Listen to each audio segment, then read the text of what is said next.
Just came in.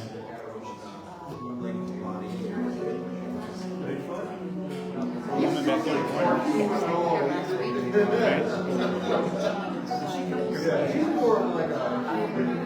No, I don't.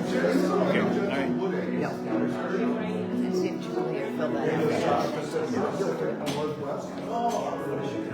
Standing up.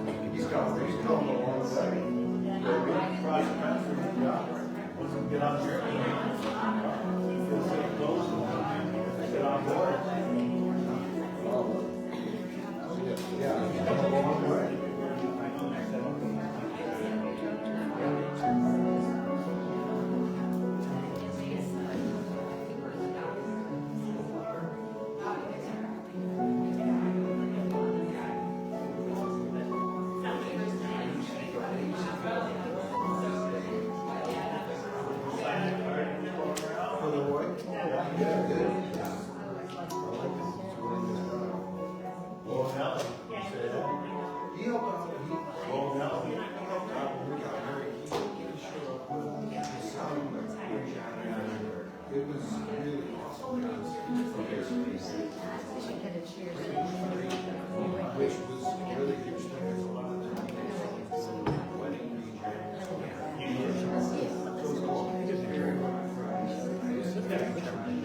I just use the camera, but I don't use it.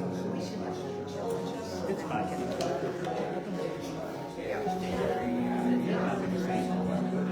When I do, one of these will be.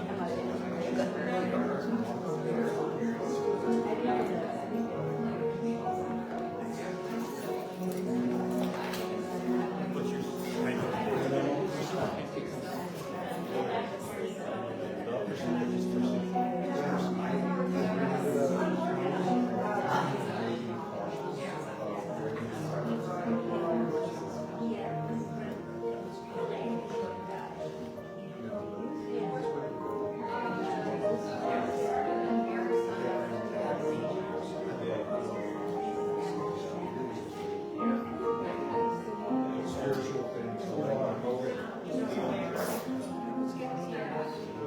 Time to start.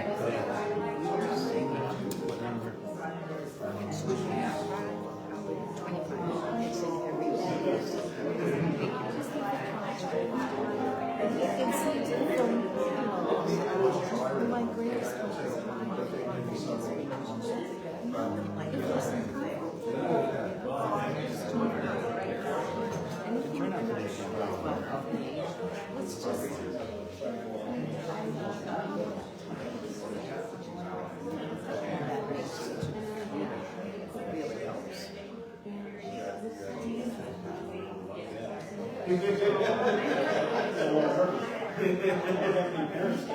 He's got one driving on this computer. He opens it goes right.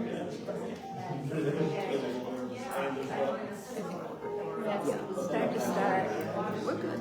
Good. It's already recording, so. It was a breakthrough in technology. That's what we go for, is breakthroughs.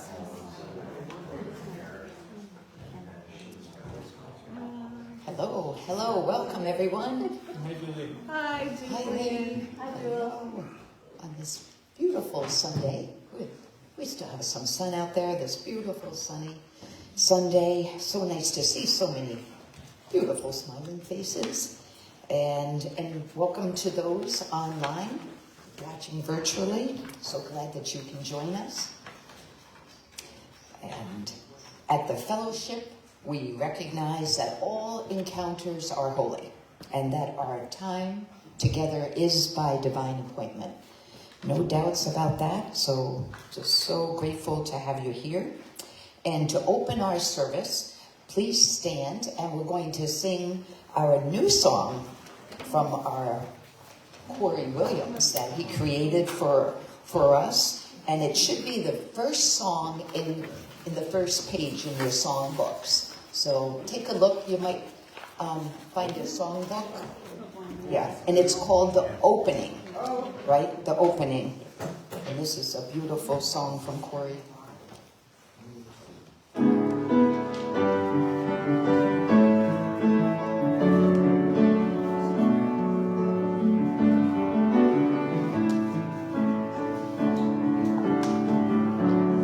We are opening to presence.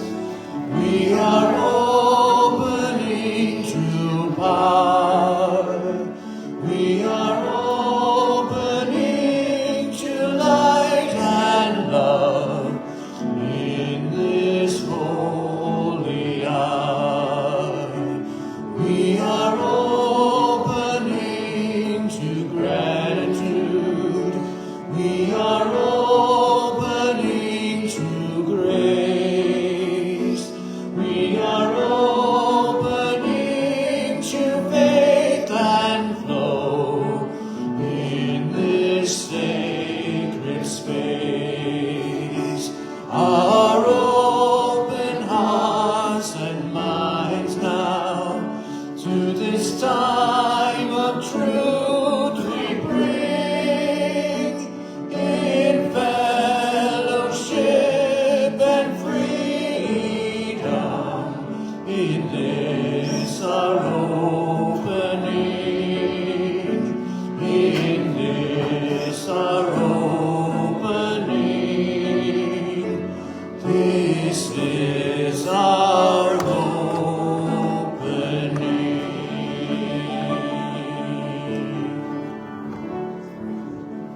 Beautiful. Yay, Very yay, nice. so beautiful. Oh, thank you, Corey. This is so beautiful. Everyone sounded wonderful. And Mary is in Florida, our spiritual director, California, with her daughter. So we'll just send lots of really good thoughts to her, enjoying her wonderful time in California. And before we do our opening meditation, I'd like you to draw your attention to your packet. You should have your packet there. And if you have any type of changes in your address or email, you just make a note on the card. And then on the back of this connection card is what we use for our time for prayers later on in the service. So if there's anyone that you would like to be remembered later, there's a pencil in there, just fill that out, and we'll have some special time to remember and say a prayer for those loved ones. So, and there is an envelope in there for your donations, so you can fill that out, and John comes around later with the basket. And now we'll do our opening meditation. So I invite you to close your eyes or just soften your gaze, whatever works best for you, to go inward. Find a nice open posture.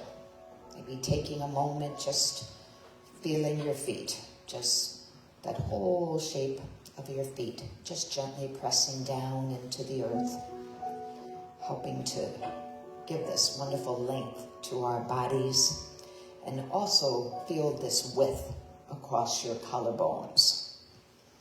And here, this nice open position in our bodies helps us to become really present. And just slowing down our breaths and taking any sighs, or just clearing out anything that we don't want to bring into our service. Maybe sensing any stress or worries, just sigh them out on your out breaths. But let's focus on just some nice slow, deep breaths.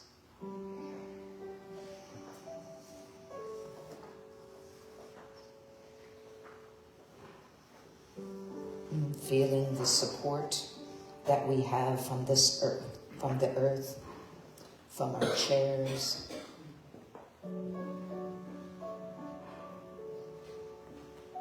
And just softening any places where you feel tension in your body. See if you can just direct your breath into those areas. Just let them relax. Maybe it's just a little shrug of the shoulder or a wiggle in an area just to let any of that tension just melt from your body.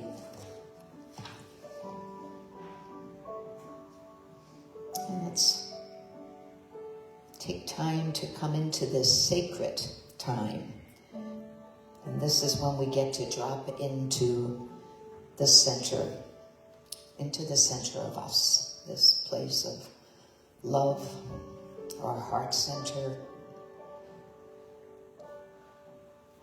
and leaving behind the busy thought-producing factory of our mind.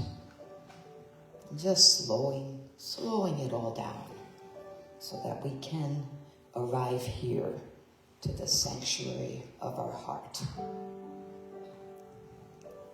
That journey without a distance from our head to heart.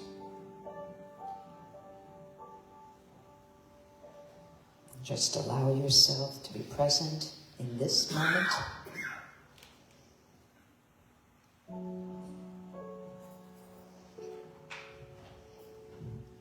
And in this moment. And I'd like to share a reading from the Course in Miracles. It's lesson 156. I walk with God in perfect holiness. There is a light in you which cannot die, whose presence is so holy that the world is sanctified because of you. All things that live bring gifts to you and offer them in gratitude and gladness at your feet. The scent of flowers is their gift to you. The waves bow down before you, and the trees extend their arms to shield you from the heat and lay their leaves before you on the ground, that you may walk in softness, while the wind sinks to a whisper around your holy head. The light in you is what the universe longs to behold. All living things are still before you, for they recognize who walks with you. The light you carry is their own. Thus they see in you their holiness. Who walks with me? This question should be asked 1,000 times a day, till certainty has ended doubting and established peace.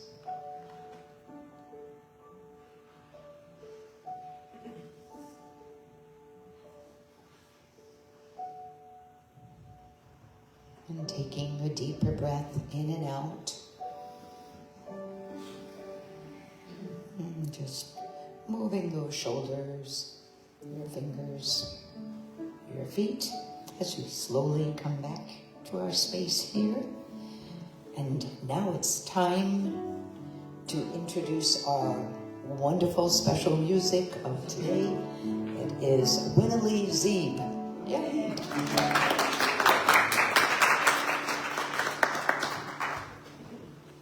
And Corey. Yay. And I'm so grateful to be here. Thank you so much. Great to see you all.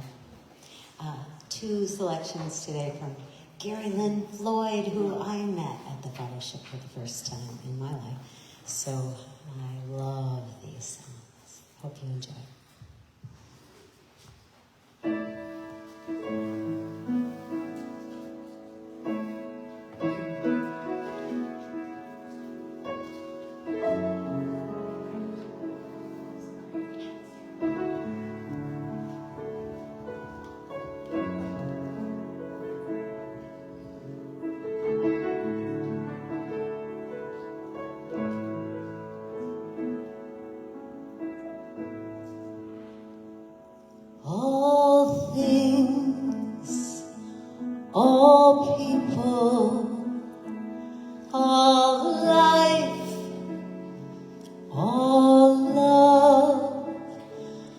I am one with it all,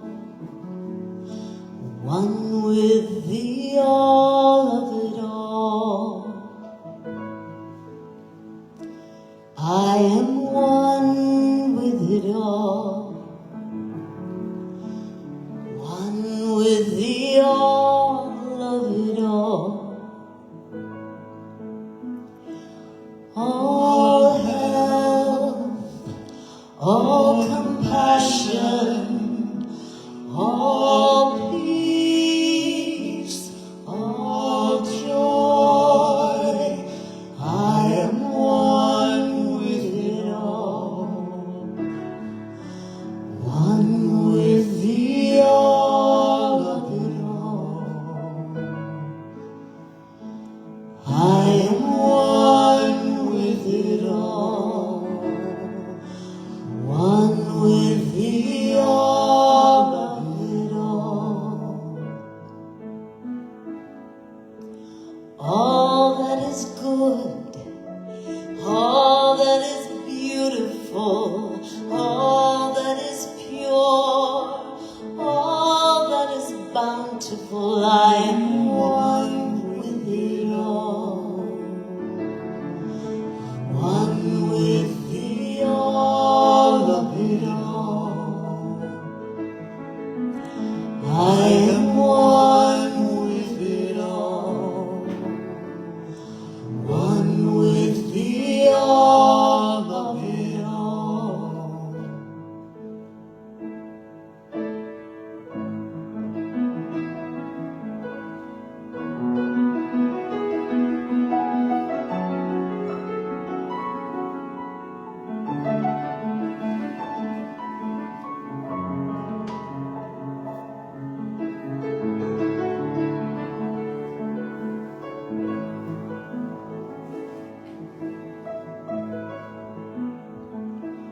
All things, all people, all life, all love, I am one with it all,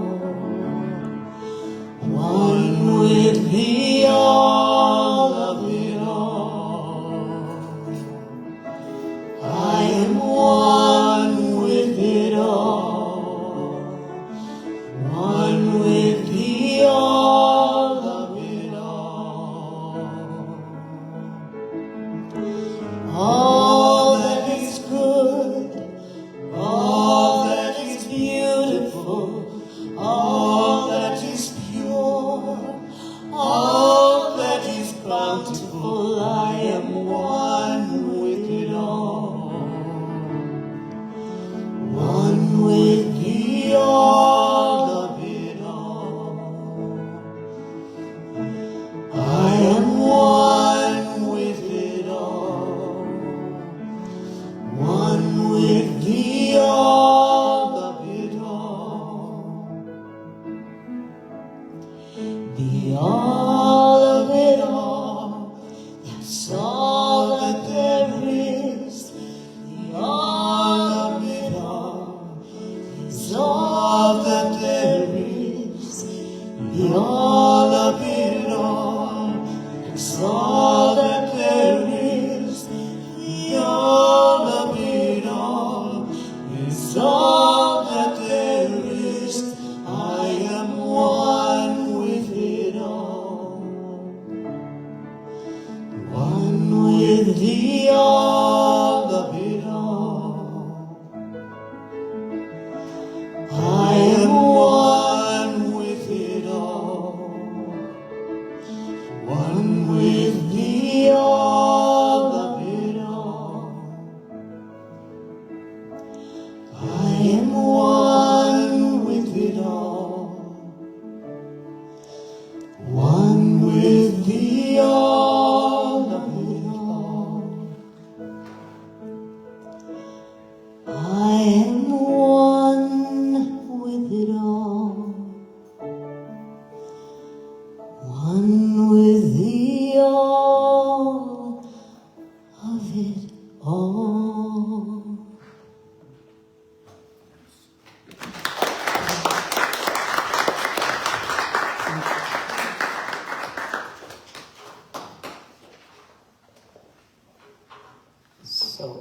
beautiful. Thank you both. Oh my goodness, so beautiful. Let's have another hand. So beautiful. And it's time for a fellowship song. Yay. So yeah, please stand if you're able and join us on page 25. It's in every one of us. And then we'll stay standing for a namaste greeting or a greeting, whatever's comfortable for you. I don't need that. I don't either. It's in every one of us to be wise. Find your heart, open up both your eyes. We can all know everything without ever knowing why. It's in every one of us, by and by. It's in every one of us to be wise. Find your heart, open up all your eyes. We can all know everything without ever knowing how. It's in every one of us now, right now. Time for our namaste greetings. That's right. It's our song. Really? Reminds me of my mentor. Yeah. Makes me cry.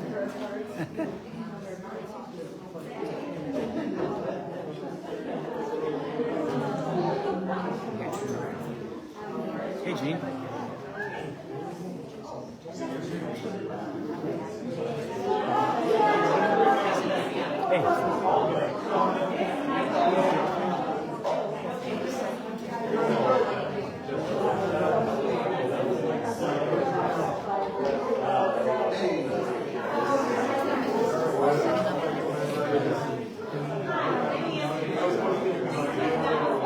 She says she wants to name it. She's not here.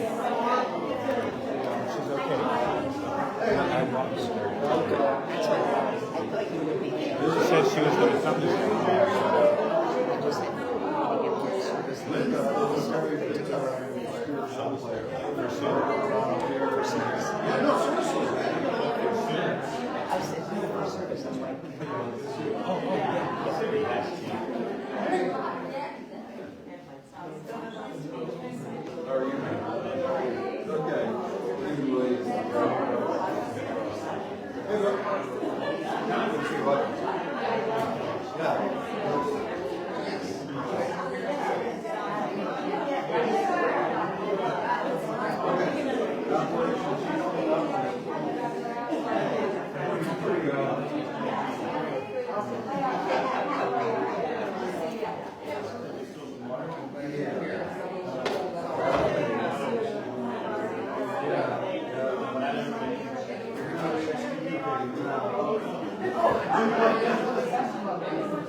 Hello again. Hello again. You do look like you're a little bit tired. Still beautiful. Not for lack of trying. Yeah.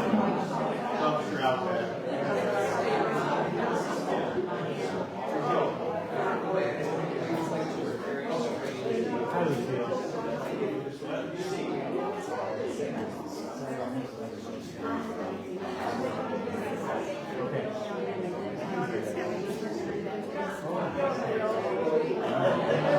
Okay, makes sense.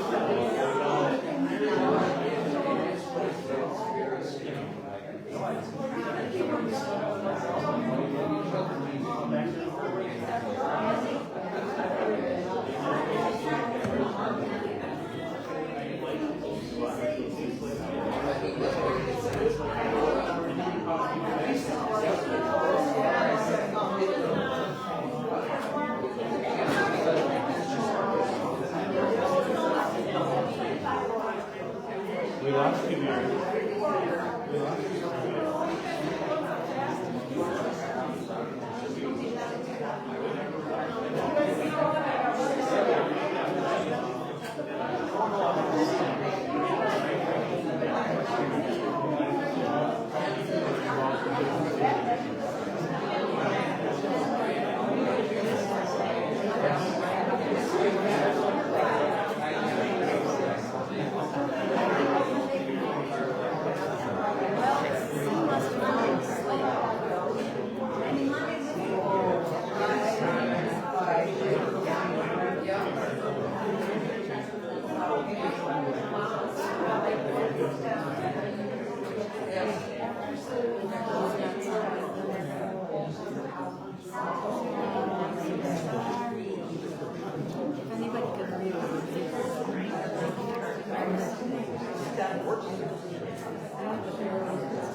I think this is one of our favorite times, for sure.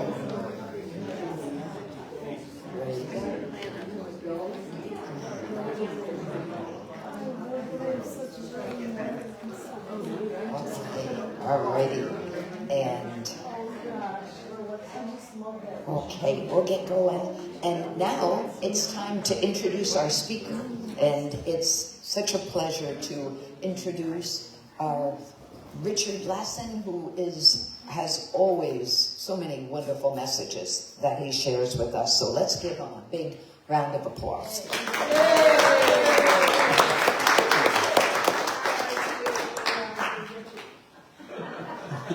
Well, thank you. It's a pleasure to be here. Nice to see so many friends and friendly faces, and greetings to all those online. And I understand that Mary might be watching us right now. Maybe we can all say hello. Hi. So I'd like to start out with doing a guided meditation. So we'll start out with do some breathing, and then I'll lead into that meditation. And get yourself comfortable and sit in a chair and feet on the floor. And let's take 3 breaths together, and we'll inhale, and we'll hold, and then we'll exhale with an audible ah. So let's try that. Inhale, hold, ah. Let's do that again. Inhale, hold, ah. One last time. Inhale, hold, ah. So if your eyes aren't closed, you can close them now. I would like you to imagine that you are walking through a quiet snowstorm in the country. The night is silent and the wind is gentle. As you walk, you can hear the crunch of snow beneath your feet. Snowflakes are dancing in front of you. Several land on your nose and ears. Maybe you catch one with your tongue. The air is crisp and clean. It fills your lungs with wonderfully cold air.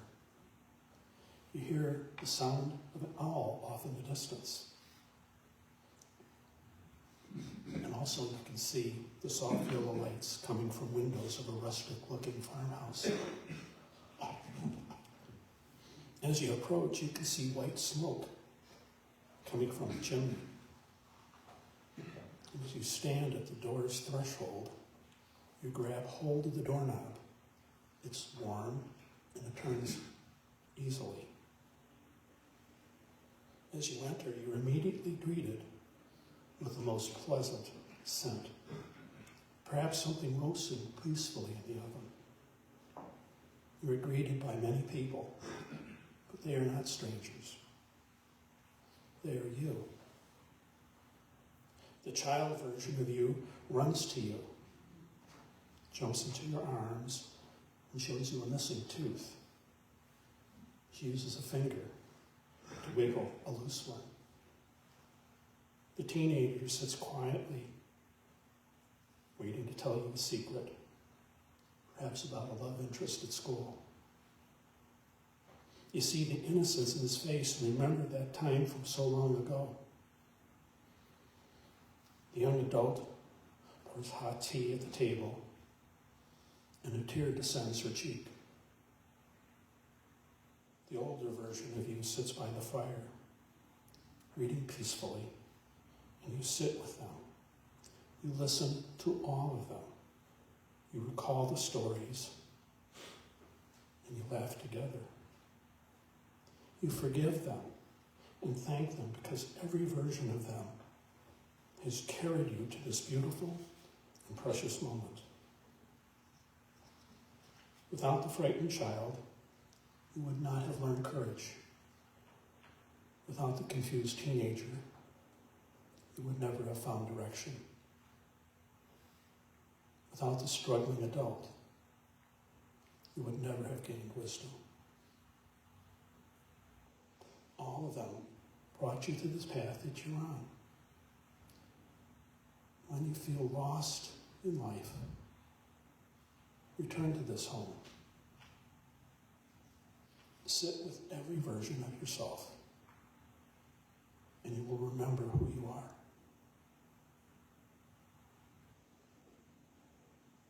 May you find peace in the moment here.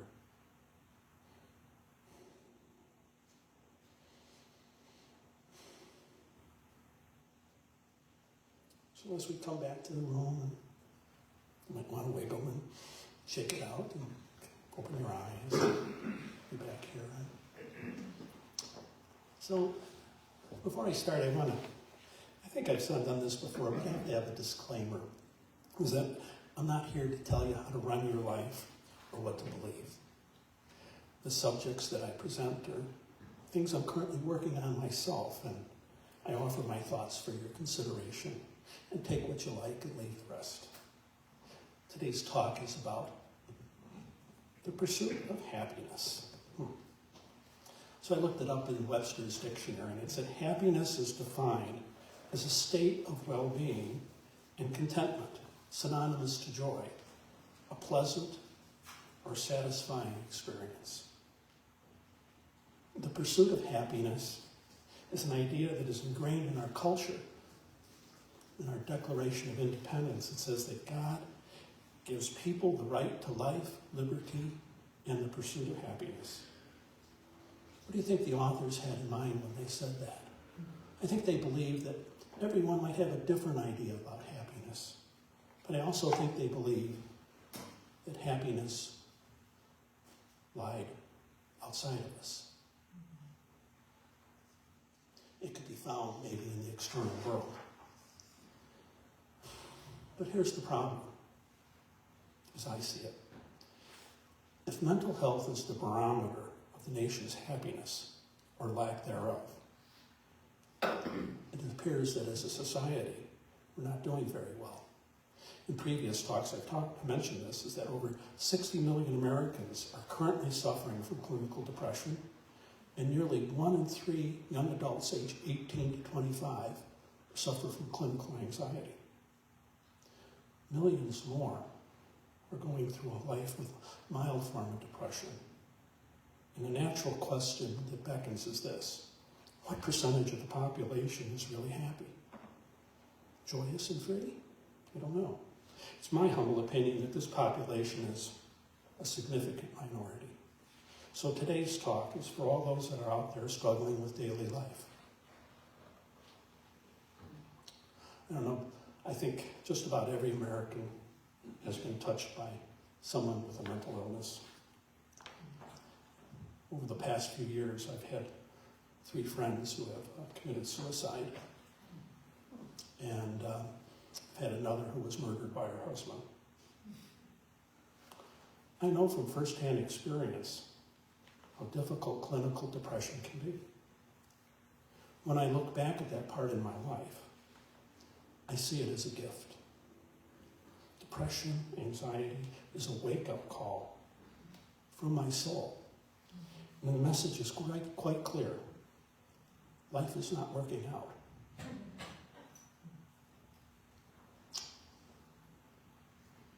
The message that our life is not working out results in 3 obvious choices.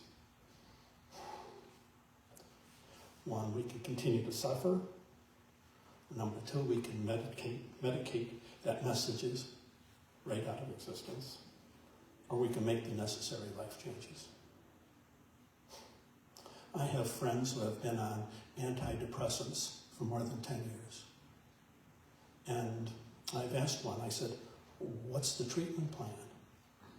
And she looked at me like nobody had ever asked that question. The treatment plan is to take this medication for the rest of your life.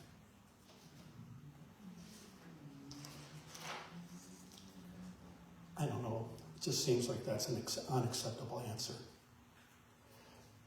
Don't get me wrong, I think there's a place for pharmaceutical intervention, but it doesn't address the underlying problem. The underlying problem is that many of us have developed a belief system that makes life impossibly difficult. So you might ask, so how does this all relate to the pursuit of happiness? My point is this: the actual pursuit of happiness makes it even more elusive. And it's just reading some literature that I'll share with you that kind of reinforces this point. And in Course in Miracles, lesson 103, it says, God being love is also happiness. Happiness is an attribute of love. It cannot be apart from it, nor can it be experienced where love is not. Love has no limits, it is everywhere, and therefore joy and happiness is everywhere as well. The mystic Rumi had written, when I run after what I think I want, my days are filled with stress and anxiety. If I sit in my own place of patience, what I need flows to me without pain. From this I understand that what I want also wants me, is looking for me and attracting me. There is a great secret here for anyone who can grasp it. Viktor Frankl was a survivor of the Holocaust, and he wrote the book Man's Search for Meaning. And this is how he weighed in on this. Don't aim for success. The more you aim for it and make it a target, the more you're going to miss it. For success, like happiness, cannot be pursued. It must ensue. Happiness must happen, and the same holds true for success. You have to let it happen by not caring about it. Finally, Neil Donald Walsh, who wrote the trilogy of the Conversation with God books, he says, there is nothing you need to do to be perfectly happy. You only think that there is. Your deepest, most perfect happiness will be found within. And once you find it, nothing exterior to yourself can match it, nor can anything destroy it. So I'd like to dive a little bit deeper into how our minds keep happiness at bay. So if you sit quietly for a moment and just observe what's going on inside in your head, you will notice something extraordinary. There's this constant dialogue going on, an endless stream of commentary, a continuous conversation with yourself, about yourself. Even right now, as you're listening to me, there's something going on in your head. You're commenting on what I'm saying, agreeing or disagreeing, planning what you're going to do for dinner, or some task that needs to be done before you close out the day. This internal dialogue is so constant and so pervasive that most of us don't even notice it anymore. It's like the hum of the refrigerator. Until someone turns it off, you don't even notice it. A natural question rises is, in our heads, who's talking to who? This is not a trivial question, but rather one of the most important questions about the nature of our own consciousness. This mental chatter that goes on in our heads is almost always the root of all human suffering. The endless noise creates worry, anxiety, regret, and most of our psychological pain. This chatter is our reticulated activating system, judging and evaluating all sensory input. An unregulated mind is constantly projecting into the future, imagining scenarios, fantasizing about romantic interludes, preparing speeches that we will never give, and having arguments with people who aren't there and worrying about things that probably will never happen. We like to play the game, if they say this, I'll say that. None of this fosters happiness. So how do we escape an unruly mind? Bill Diedrich had talked about this in the past, and I'd like to draw on some of his comments that it's worth repeating. The truth is that you're just the observer of your thoughts. The second we stop observing the thoughts and start believing in them, we drown in this endless, meaningless noise. Eckhart Tolle wrote this. He says, whenever you're able to observe your thoughts, you are no longer trapped in them. I'll let you in on a little secret. Life is not that complicated. The problem is that we make it complicated because we buy into this endless chatter. This is why we overthink. That's why we procrastinate. That's why we sabotage ourselves before the finish line. An unregulated mind loves drama. It will invent problems when there's absolutely nothing wrong. It will manufacture fear when we're totally and completely safe. It will create doubt when we're actually fully capable of doing something important. An unregulated mind undermines our well-being by generating thoughts like, what if I fail? What if it's not good enough? What if they don't like me? What if this doesn't work? What if I make a fool out of myself? It's endless. Instead of questioning these thoughts, the untrained mind becomes a prisoner of them. So often we treat every little thought as if it were a direct commandment from God Almighty.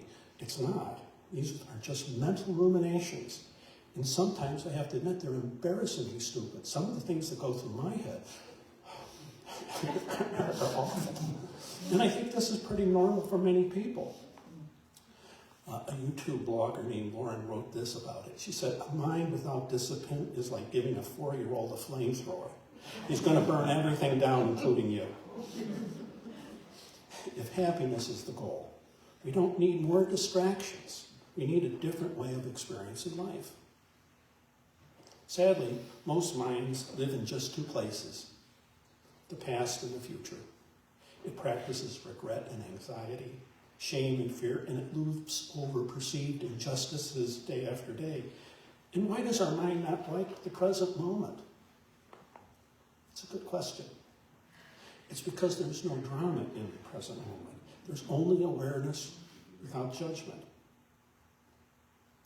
And our ego just loves judgment. That's how we gain value, we tell ourselves. The ego also loves complexity, because complexity feels important, chaos feels significant, overthinking feels productive. An untrained mind loves to figure out all the angles, predict all the possible outcomes, and cover all the spaces. Have you noticed that replaying a problem doesn't actually solve it? The mind will always cycle back to old grooves unless we create new ones. And this takes significant effort. I'll just touch on fear for a minute. Fear, it's a poison to happiness. So right now, how many of you right now shudder at the thought of coming up here, delivering a talk? Each and every one of us has a message to share. But that story is never going to come out unless we address the fear of public speaking. I know the feeling. First, it seems pretty scary. Our mind says things like, well, I don't want to embarrass myself. I don't have anything important to say, or I'm too nervous to do that, or I'll make a fool of myself. By bowing down to these types of thoughts, we allow fear to run our lives. Let me tell you something. Every time we face our fear, we build confidence. And confidence is the antidote to fear. So here's the part that nobody really tells us. Choice is freedom. We have the choice right now to decide whether to watch our thoughts or become a slave to them. We can let the what-ifs steal every opportunity, or we can act as even if we are afraid. We can stop paying attention to the noise. We can train our minds if our life depends upon it, because it does. Maybe some of you have mastered this, and I salute you. But for the remainder of us, we need to stop romanticizing fear as if it's some deep part of our personality. It is not. This is just a tactic that our mind employs. We are the awareness behind the madness, and we need to start acting like we are in charge. I'll let you in on another little secret. Our minds were never designed to figure everything out. I think of at least my mind, as an old Apple computer. In 1987, they came out with a Macintosh SE. It was the first one with a hard drive. It had 20 megabytes of memory on it. Everybody was wowed about it. My phone has 512 gigabytes of memory. You know. And I draw this comparison because I think our minds are a lot like that. It was never designed to be able to handle all the problems that we face. Is it any wonder why mental illness is rampant? Depression and anxiety are mainstays in our society. Our mind tries to solve problems, but it doesn't have the capacity to do so. So, if we want to experience happiness, we sometimes have to deal with an unruly mind. And so I wrote down 9 things that I do that I'll share with you that you might find of value. Number 1, I am the observer of my thoughts. I think of my unruly thoughts as if they were a petulant child, and I try to catch it before it does harm. So often I'll think things are just crazy, and I'll say, stop that, I take it back, I don't believe that. And by doing so, we start to develop new neural paths. Number 2, be comfortable not knowing the answer to every question. My mind can find new rest because it no longer has to figure out every answer to every question. Number 3, the art of a blank mind. Is it possible to be able to sit and not have any thoughts? I think so. And, I had an experience recently. It must have been a good month or so ago. I had a colonoscopy. If you never had the experience, consider yourself lucky. But you go through general anesthesia. And this has not been the first time that I've had general anesthesia. But they get you prepped, and they have an IV and, set up. And I'm laying there in the operating theater, and the anesthesiast is sitting next to me, and he says, we're going to get started. And I remember him taking the syringe and pushing the plunger. It was out of sensation. I could taste it. It was just so odd. And then everything went blank. There was no dreaming, no sense of time lost. It was like that part of my life was completely cut out. The next thing I recall, which seemed to be almost immediately, was someone calling my name in a recovery room. But here's what was really odd, is that I have never experienced such profound sense of connection and peace. My brain was not on yet. It was still coming up, and I got to experience things that I had never seen before. I felt connected to everyone in this overwhelming sense of peace. Eventually, my brain came back online, and that started to go away. But I just thought, was that an interesting experience? That maybe that is more of my natural state. Number 4, I stopped pursuing things that I think will make me happy. There is nothing wrong with desire. I allow things to come to me naturally. I surrender to the universe and allow it to deliver what it needs to. So recently I did an experiment before, this was a couple weeks ago, I was writing this up. And yeah, I've been searching for a particular type of table for my bedroom. And it was made about 110 years ago from a manufacturer in Grand Rapids. And they show up periodically. I've seen them. Most of them are way overpriced. But a couple weeks ago I saw one. And it was perfect. It was priced right. But it was down in Cincinnati. And I thought, I just don't want to drive 620 miles round trip to go get a table. So I wrote to the guy and I said, do you come up this way? And he said, not at all. No. And so I just let it stop. And I made a conscious effort to say to God or higher power and say, look, if you want this to happen, you have to do something here because I am not going to pursue it. It was a couple days later, he wrote me back and said, yeah, I'll deliver it to you. Yeah. And he drove all the way up to drop the table off and didn't charge me anything more for it. Is that a template about how things could work?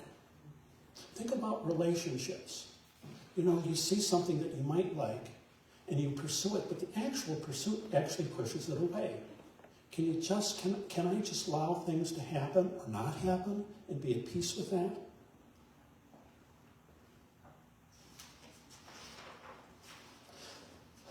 The other, number 5, things that I do is exercise.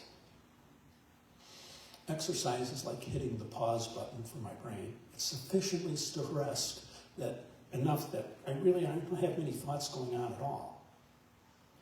And that time off is like a massage for my brain. So if you're into this, I suggest, exercise, and I try to get my heart rate over 100 beats per minute and do that for 20 minutes. I realize for some of you that might be hard, but we can still get exercise. It helps our brain. Number 6, I spend time in quiet reflection. There are parts of my week that there's no electronics, no computer, no cell phones, no television, nothing. To just sit in the silence, and sometimes I quietly reflect upon my life and what I wish to do. Number 7, to practice in mindfulness, to be fully present in my moments. Boy, that's an art form. That's not something I was raised with, and I don't know about you, but it takes practice. But in that present moment, there's no anxiety or depression. It's just awareness without judgment. Even right now, many of you are thinking about things that have nothing to do with what's going on right here. This instant is holy, because that's all there is. The past does not exist, nor does the future not exist. It only exists in our mind, but that recall and projection is occurring now. Practicing mindfulness. How important is that? Number 8.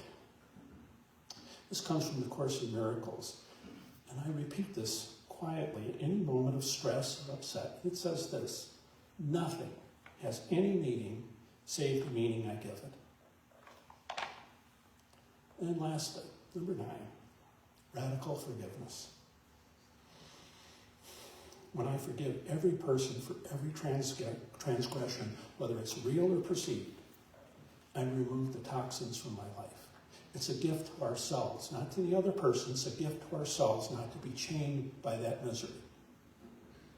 By doing so, happiness and joy can enter my life. In conclusion, look, I think we all want a great life, filled with good people, good health, joy, and abundance of every kind. But the actual pursuit of happiness makes it even more elusive. Happiness and peace of mind come from within. The moment we stop arguing and sabotaging ourselves, our brains can stop spending energy on a battle that cannot win.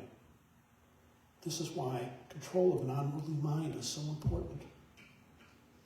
Marcus Aurelius wrote, "There's no sense in troubling yourself about things outside of your control."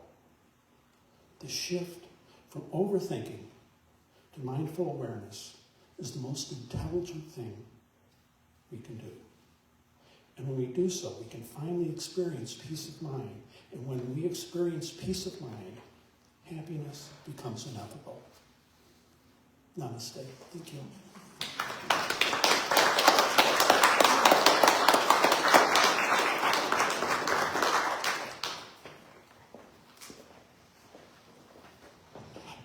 Thank you so much, Richard. So much wonderful wisdom and so many wonderful things we can take with us, for sure. Thank you, thank you. And now it is time in our service to bless our tithes and offerings. And Corey will be playing I Am Grateful, and John will be coming around with the basket. And make sure that you bring your prayer connection card in there. So we'll have time in a few moments.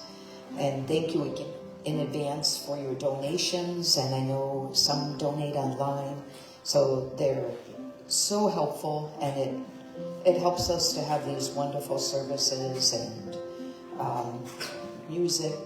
So thank you so much for your generosity. Grateful, I am grateful. Grateful, I am grateful.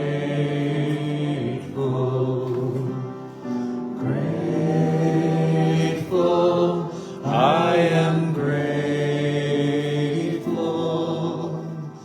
Grateful,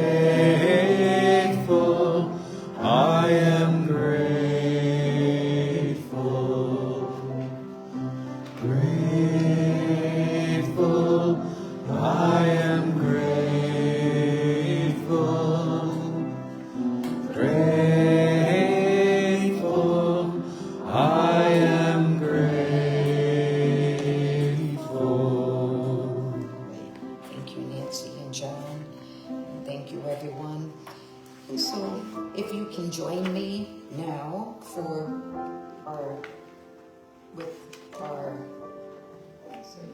I'll find it. Just blessing our tithes on the front of your card. And we'll say this together. The light of divine love shines eternally, blessing and multiplying our tithes and offerings. I joyously give, knowing I always have enough to share and to spare. Thank you. And if we'll just take another moment to go within and hold all of the people and situations that you have listed on the prayer cards. Let's take a moment and hold them just so dearly in our hearts. All those online, we're all holding them for each other.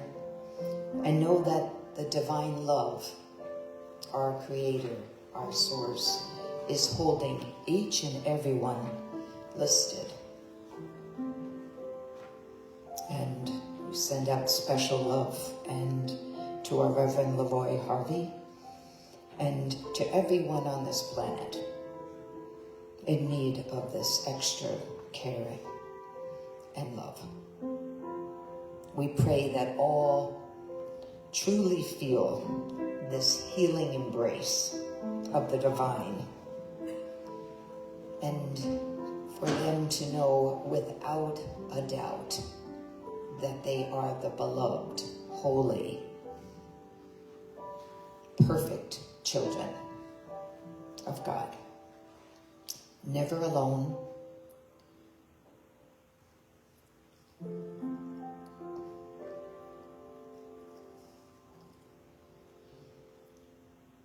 Always guided.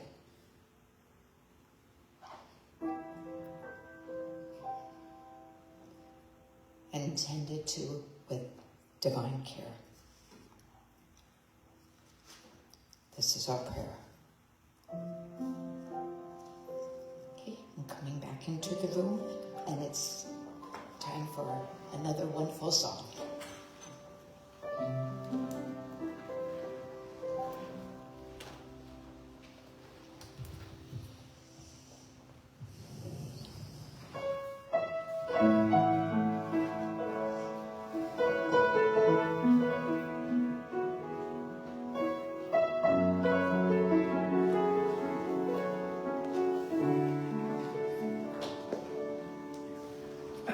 Love be with you, peace enfold you, spirit lift you, breathe it in, truth come through you, make good flow to you, and let joy renew you until we meet again. Love be with you.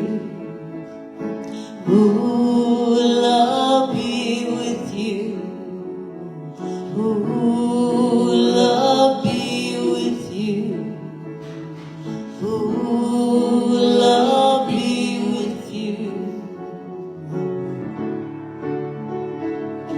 All together, hand in hand, we see the light, we take a stand, and we are changing. A whole new life for you and me. Take your past and set it free. Share this blessing. Love be with you, peace enfold you, spirit lift you, breathe in, truth come through you, make good flow to you, and let joy renew you until we meet again. Love be with you. Ooh, love be with you. Ooh, love be with you. Ooh, love be with you. Love be with you. Peace enfold you. Spirit lift you. Breathe in. Truth come through you. Let good flow to you. And let joy renew you until we meet again. Love be with you. Ooh, love be with you. Ooh, love be with you. Ooh, love be with you. Ooh, love be with you. Ooh, love be with you. Ooh, love be with you. Ooh, love be with you. Ooh, love be with you.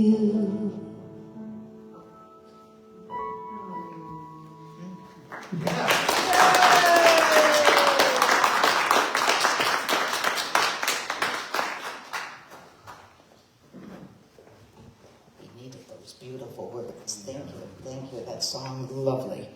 Oh, thank you so much, Corey and Winnerly. Thank you. Thank you. And just a few announcements. Waldemar Walk will be next June, in June. It was today, and it's going to be on the 7th of June with Reverend Sukran. Death Cafe, May 16th at 2 o'clock here.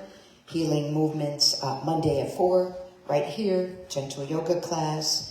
And we have A Course in Miracles every Wednesday here at 6:30. So come with Reverend Mary, and Richard will be doing that too.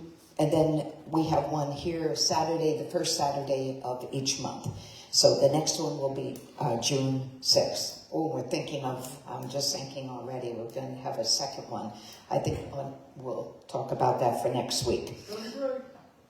I'm sorry?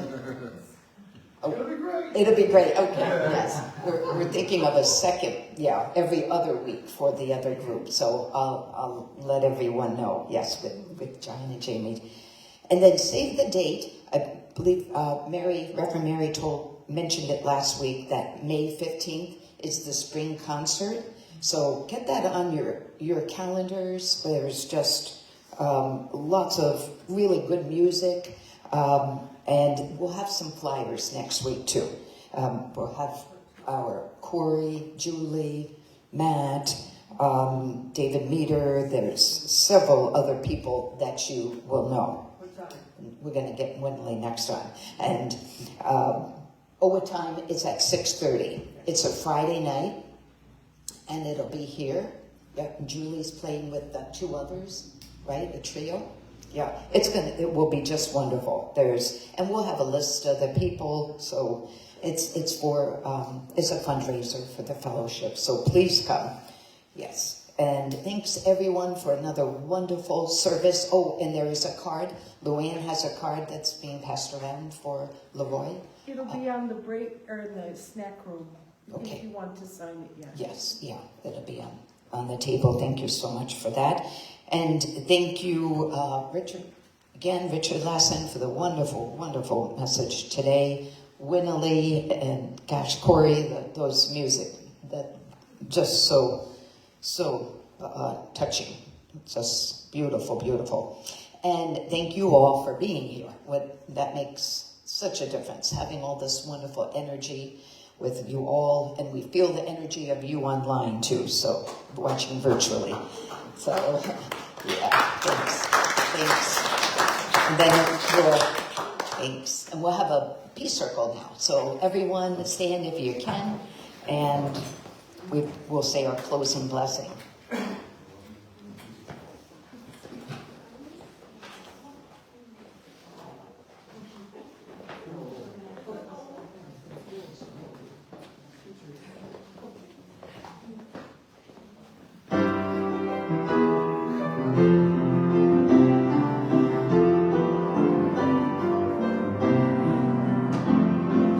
Let there be peace on earth, and let it begin with me. Let there be peace on earth, the peace that was meant to be, with God as creator, family are we. Let us walk with each other in perfect harmony. Let peace begin with me. Let this be the moment now. With every step I take, let this be my joyous vow. To shake each moment and live each moment in peace eternally. Let there be peace on earth, and let it begin with me. The light of God surrounds us. the Love of God enfolds us. the Power of God protects us. and The presence of God is within us. Wherever we are, God is, and all is well. And that's the truth. yes. That's great. Yes. Good. Yeah.